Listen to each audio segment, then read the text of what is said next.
Welcome back sa YouTube channel natin mga boss. Ito na update natin ngayon. Medyo nakalatag na tayo ng bakal. Pan-ready na ito mga boss bukas. Mabuhusan natin to. So bali ito na ngayon mga boss ang latag natin.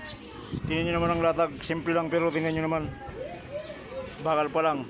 Talagang nakita nyo na matatag na. Bali ito pala yung ano natin oh. Oh, yung dating ng butas. Yung butas ng hagdanan mga boss.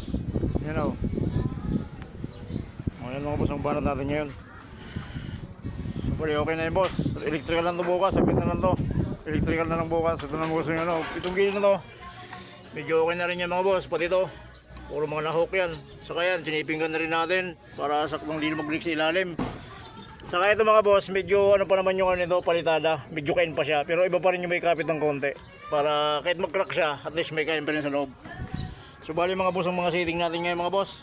Yan o. So bali pa yung harapan na yun. May canopy pa rin mga boss. Yan ay susunod namin ngayon. Saglit lang yan mga boss. O yan ang lato natin mga boss. Yan ang forma natin o. O tingnan nyo naman. Practice pa lang yan mga boss. Lalo kung marunong na. Yan ang mga banat natin yan mga boss. O tingnan nyo naman. Maliit lang pero nagawa natin ng paraan kung paano may seating. Kaya sa akin mga boss hindi sa pagmamayabang. Kahit yung area natin medyo maliit o maliit ang paggawa sa akin. Basta nakita ko yung estilo. Kaya natin gawa ng paraan. Kaya natin i-minimize na kung paano gagawin ng sistema na maging maayos ang gawa natin. Palit din yan mga boss ang setting natin. Yan ang mga latag natin yan. Tignan nyo. Yan mga boss. Simple lang din yun naman. Oh. Wala pang mga tukod yung mga boss gano'n sa baba. Pero napakatatag na. So bali ang mga tukod natin pala yung mga boss sa ilalim. Mga tubo. O yan mga boss ang mga banat natin yan. Mga tignan nyo naman. Practice pa lang yung mga boss. Pero tignan nyo naman.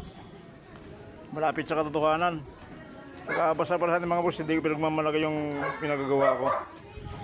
Saka una mga boss, salamat sa Diyos talaga na kahit pa paano may blessing talaga yung dumarating. At pangalawa sa inyo mga boss, maraming salamat sa panonood sa ating simpleng video lang mga boss. Maraming salamat sa inyo. Kaya hanggang dito lang mga boss yung update. Bukas na lang uli mga boss. Pag nagbukasan na, bye.